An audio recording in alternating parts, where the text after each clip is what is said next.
नमस्कार। संधान में आप सबका हार्दिक स्वागत है।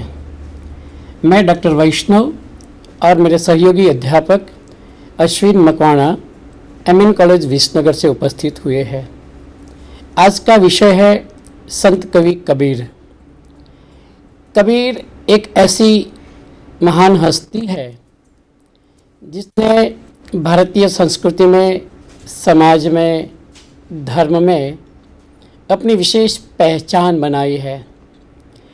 लेकिन आज यहाँ उनके काव्य को लेकर, उनके कार्य को लेकर, उनके सिद्धांत को लेकर एक अलग अंदाज से बात करने की जो उपस्थिति हमारी है। वैसे कबीर है क्या? क्यों कबीर के बारे में इतनी ज़्यादा चर्चाएं हो रही है? जो फक्कड़ हो, मस्त हो, डांटने वाला हो, हाथ में लकुटी लेके दौड़ने वाला हो, जिनकी भाषा में प्रहार हो, हमेशा विद्रोह की बात करते हो, फिर भी 650 साल के बाद भी आज कबीर की उतनी ही प्रासंगिकता है। और इसका कारण ये है कि कबीर अत्र सत्र सर्वत्र है, मुझ में है, आप में है, सब में है। इसलिए कहा गया है कि कक्का केवल ब्रह्म है, बब्बा बीज समान। कक्का केवल ब्रह्म है, बब्बा बीज समान। रर्रा घट में रमन करे, ताका नाम कबीर। तो ऐसे कबीर के जीवन और वृतांत के बारे में प्राध्यापक अश्विन मकवाना अपनी बात पेश कर रहे हैं। अश्विन मकवाना। नमस्कार। भारत एक अध्यात्मवादी देश रहा है और इसी कारण भारत में जो सर्वोपरि है वह ईश्वर है। इसीलिए प्राचीन काल के कवियों ने अपने संबंध में कुछ न कहकर केवल ईश्वर के संबंध में या ईश्वर की प्रशंसा में ही अपने विचार प्रकट किए हैं। इसी कारण हम देखते हैं कि आधुनिक काल से पूर्व जितने भी कवि हैं या जितने भी साहित्यकार हैं, उनके जीवन से संबंधित प्रामाणिक सामग्री उपलब्ध नहीं होती। लेकिन विद्वानों ने आंतरिक और बाह्य प्रमाणों के आधार पर जो तथ्य उपस्थित या हमारे सामने रखे हैं, उसकी आज हम कबीर जीवन वृत्तांत के संदर्भ में चर्चा करेंगे। तो सबसे पहले कबीर का जन्म समय। तो अलग अलग विद्वानों में कबीर के जन्म समय को लेकर मतभेद है। तो सबसे पहले डॉक्टर बड़थवाल जी कबीरदास का जन्म समय संवत 1427 के करीबन या आसपास निर्धारित करते हैं। इसके अलावा कुछ कबीरपंथी और जैसे अन्य कुछ आलोचक कबीर का जन्म समय 1455 संवत 1455 निर्धारित करते हैं। इसके अलावा जैसे जो पद है, एक पद उसके आधार पर कि 1455 साल गए, चंद्रवार एक ठा गए, ज्येष्ठ शुदी बरसाइत को पूरनवासी तिथि प्रकट भये। इस पद के आधार पर आचार्य रामचंद्र शुक्ल तथा बाबू श्याम सुंदर दास जी इस पद में जो तिथि और वार है, इस तिथि और वार की ज्योतिष के आधार पर गणना करके कबीरदास का जो समय है वह 1456 संवत 1456 निर्धारित करते हैं। तो हम लोगों ने देखा कि वे जैसे कबीरदास है, तो कबीरदास के जीवन के संदर्भ में अलग अलग विद्वानों ने अलग अलग समय निर्धारित किया है। लेकिन जैसे हम लोग देखेंगे कि एक बात तो तय होती है कि कबीरदास का जो जन्म समय है वह 15वीं सदी है। सदी के हिसाब से देखें तो 15वीं सदी कबीरदास का जन्म समय निर्धारित होता है।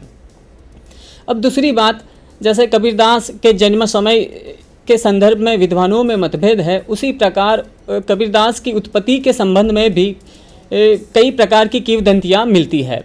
तो सबसे पहले जो माना जाता है किंवदंतियों में, उसमें एक किंवदंती है कि वे स्वामी रामानंद के आशीर्वाद से काशी की एक विधवा ब्राह्मणी को गर्भ रहा, जिससे एक बालक पैदा हुआ, लेकिन विधवा होने के कारण लोक लज्जावश वह विधवा उस बालक को काशी के पास जो लहरताला गांव है, उस गांव के तालाब के किनारे छोड़ देती है और वहाँ से जो नीरू और नीमा दंपति है उस बालक को ले जाते हैं, उसका पालन पोषण करते हैं, फिर वही बालक बड़ा होकर कबीर बनते हैं।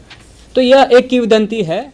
दूसरी जो किंवदंती है वह यह है, और मूलतः वह कबीर पंथियों में प्रचलित है। उसके अनुसार जो लहरताला गांव है और उसका जो तालाब है, उस तालाब में एक अति मनोहर कमल पुष्प पर कबीर जी क्या कहे कि सीधे बालक रूप में पैदा हुए थे। तीसरी जो एक किंवदंती है उसमें यह माना जाता है कि जो प्रहलाद थे, भक्तराज प्रहलाद, उन्होंने ही कबीर के रूप में जन्म लिया है। तो ऐसा माना जाता है कि किसी एक महान योगी के औरस और प्रतीचि नामक देवांगना के योग से भक्तराज प्रहलाद ही क्या है, कबीर के रूप में जन्म लेते हैं। तो ये तीसरी एक मान्यता है। और चौथी भी कहने का मतलब है कि कुछ एक मान्यता है, और वह यह है कि कुछ लोग यह मानते हैं कि कबीरदास जन्म से मुसलमान थे और जैसे ही स्वामी रामानंद के संपर्क में आए और उनके प्रभाव से वह हिंदू बने। तो कबीर के जन्म के संबंध में इस तरह की किंवदंतियाँ भी मिलती है। तीसरी बात करते हैं हम कबीरदास के जन्म स्थान की। तो जैसे हम लोगों ने कबीरदास के संदर्भ में जो किंवदंतियाँ देखी, उन किंवदंतियों में जैसे हम लोग देखते हैं तो मूलतः तीनों किंवदंतियों में ज़्यादातर जो लहरतारा गांव है वह उसके केंद्र में रहा है। उसके आधार पर हम कह सकते हैं कि कबीरदास का जो जन्म स्थान है वह काशी का लहरतारा गांव माना जा सकता है। चौथी बात, कबीरदास के परिवार से संबंधित। तो जैसे हमने तीनों किंवदंतियाँ देखी, तो तीनों किंवदंतियों में जन्मदाता के नाम के संदर्भ में कहीं ना कहीं गड़बड़ी या प्रामाणिक माहिती उपलब्ध नहीं होती। लेकिन एक बात हमारे सामने आती है कि उसके पालक माता पिता, तो कहीं ना कहीं उसके पालक माता पिता जो है वह नीरू नीमा नामक जुलाहा दंपति है। ठीक है। दूसरी बात उनकी पत्नी की। तो पत्नी के संदर्भ में भी विवाद है। जैसे डॉक्टर बड़थवाल जी है, तो वह यह मानते हैं कि उनकी पत्नी कोई धनिया नामक स्त्री थी और कबीर ने उनका नाम बदलकर रमझनिया कर दिया था। लेकिन दूसरे जो विद्वान हैं ज़्यादातर वह यह मानते हैं कि कबीर की जो पत्नी है वह मूलतः लोई है। यह सर्वमान्य है कि कबीर का पुत्र कमाल है और उनकी एक पुत्री थी कमाली।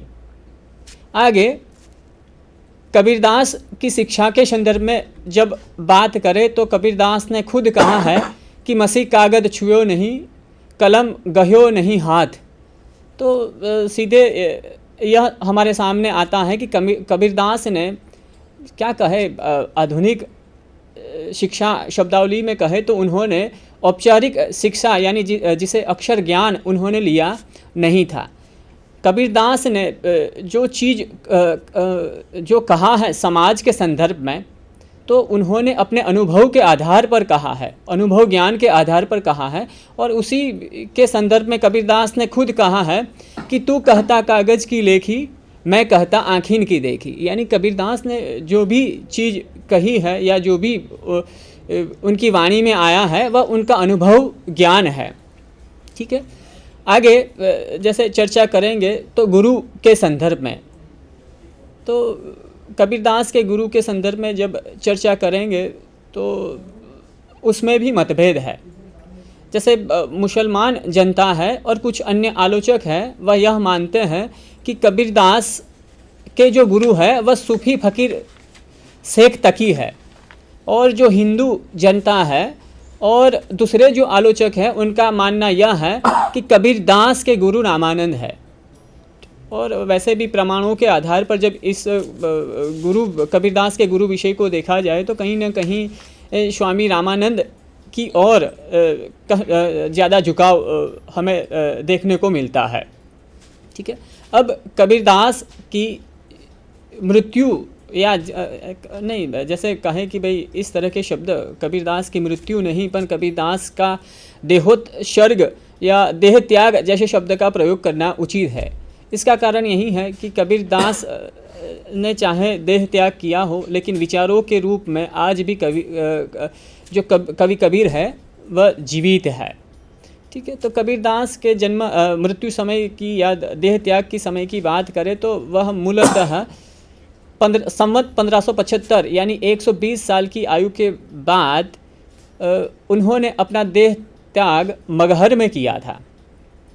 अब जैसे देह त्याग की बात आई है और उनका जो देह त्याग का जो स्थान है वह मगहर है, तो इस पर भी विद्वानों में दो मत है कि भाई आखिरकार कबीरदास का संबंध काशी से रहा है और काशी को छोड़कर कबीरदास मगहर जाके क्यों बसे।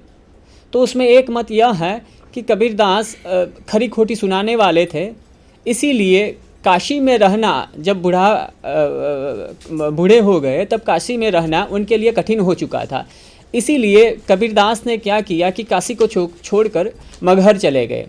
लेकिन जैसे कबीरदास के चरित्र के संदर्भ में हम लोग जानते हैं कि कबीरदास का चरित्र भागने वाला चरित्र है नहीं, वह सामना करने वाला चरित्र है। इसलिए कबीरदास काशी को छोड़कर केवल पंडितों के डर से या ऐसे किसी कारण से काशी को छोड़कर चले जाने वाला चरित्र है नहीं। दूसरी जो मान्यता है वह यह है कि वे हम सब लोग जानते हैं कि काशी के संदर्भ में यह मान्यता है कि काशी में अगर मृत्यु मिले तो क्या सीधे मोक्ष मिल जाता है। यह एक अंधविश्वास उस समय रहा था। उस अंधविश्वास से समाज को बचाने के लिए कबीरदास ने अपना जीवन तो समाज के लिए अर्पित कर दिया है, लेकिन अपना देह अपनी मृत्यु भी क्या है, समाज को अर्पित कर दिया है। कबीर ने इसके संदर्भ में यह कहा है कि भाई तस काशी जस मगहर मौसर हृदय राम जो होय। मतलब यही है कि कबीर यह कहना चाहते हैं कि जिसके हृदय में राम है उसके लिए काशी और मगहर में कोई अंतर है नहीं, और चाहे उसकी मृत्यु काशी में हो या मगहर में हो, उसे मोक्ष तो मिलने ही वाला है। यानी समाज को जो अंधविश्वास था कि भाई काशी में मरने से मोक्ष मिले, उस अंधविश्वास से छुड़ाने के लिए कबीर ने अपनी मृत्यु भी समाज को अर्पित कर दी। यह तो हुई कबीर के जीवन संदर्भ की स्थूल बातें, लेकिन सबसे महत्वपूर्ण जो बात है वह कबीर व्यक्तित्व के संदर्भ में है। तो जैसे कबीर व्यक्तित्व के कुछ लक्षण मैं आप लोगों को कहूँ तो एक तो है कि भाई एक तो क्रांतिकारी, दूसरा है समाज सुधारवादी, तीसरा हो जाएगा कि भाई जो गलत है उसे गलत कहने की या नकारने की हिम्मत। तो जैसे आप लोग इन लक्षणों को हम देखते हैं तो कहीं ना कहीं इन लक्षणों में आपसी संबंध है। यानी मेरा जो कहने का तात्पर्य है वह यह है कि कबीर चरित्र जो है वह पूर्ण है, क्योंकि कहीं पर भी इन तीनों लक्षणों में आप लोग देखेंगे तो कहीं पर भी विरोधाभास नहीं है। वही व्यक्ति कहने का मतलब है कि दूसरों को सुना सकता है जिसमें समाज सुधार करने की या समाज की जिसको पड़ी हुई है। वही व्यक्ति क्या कर सकता है कि जो गलत है उसको गलत कह सकता है, और वही व्यक्ति आखिरकार क्रांतिकारी हो सकता है। तो कबीर के व्यक्तित्व के संदर्भ में बस ये जो महत्वपूर्ण बातें थी वह मैंने आपके सामने रखी। अब कबीर काव्य की विशेषताओं पर डॉक्टर के वैष्णव जी प्रकाश डालेंगे। डॉक्टर के वैष्णव। कबीर अपने आप में एक ऐसा व्यक्तित्व है और उनका प्रादुर्भाव उस वक्त होता है जब देश कई अराजकताओं से गुजर रहा था। पुरानी परंपराएं, अंधविश्वास, बाह्य आडंबर, सिद्धों, नाथों और बौद्धों की वामाचार की प्रवृत्ति, यूँ कह लीजिए कि जनता पूरी तरह से गुमराह हो रही थी। और ऐसी स्थिति में यदि समाज को ऊपर उठाना हो, समाज की रूढ़ियों को बदलना हो, तो एक ऐसे व्यक्तित्व की आवश्यकता महसूस होती है जो सच को सच कहे, निर्भयता से कहे और दिल में बसने वाली बातें भी बड़ी पैनी हो फिर भी गहराई से सब लोग स्वीकार करें, ऐसे कबीर का आना एक बहुत बड़ी घटना है। कल्पना कर लीजिए कि यदि कबीर न आते तो हिंदी साहित्य में जो हमारे स्वर्ण युग की कल्पना साकार हुई है वो शायद नहीं हो सकती थी। और इसलिए हम कबीर के काव्य की जब बात करते हैं तो कबीर को कवि नहीं बनना था। उन्होंने जो कुछ कहा है वह अपने आप में एक कविता बन गई है, क्योंकि जो आदमी अनपढ़ हो लेकिन जिन्होंने अपने अनुभव की पूंजी को समाज के सामने रखा है, उनका उद्देश्य ही समाज के माध्यम से सत्य बात कहना और जो ईश्वर का स्वरूप था उनके अलग अलग मतों को एक सही पहचान कराना। और उन्होंने बीज, बिजक, रमैनी, सबद, साखी और दोहों में जो बातें कही हैं उसके केंद्र में केवल मनुष्य ही रहा है। जैसे रविंद्रनाथ ठाकुर ने भी कहा है, सुनई मनुष्य सबसे ऊपर मानुष्य। तो ये मनुष्य को केंद्र में रखने वाला मध्यकालीन साहित्य है जो मानवतावाद को लेकर आए हैं। और उस मानवता को केंद्र में रखते हुए हम कबीर काव्य की विशेषताओं पर ध्यान देते हैं। सबसे पहली बात जो है कबीर में वह है निर्गुण निराकार ब्रह्म की उपासना। निर्गुण शब्द हमें उपनिषद में मिलता है और शताशतातर उपनिषद में निर्गुण का अर्थ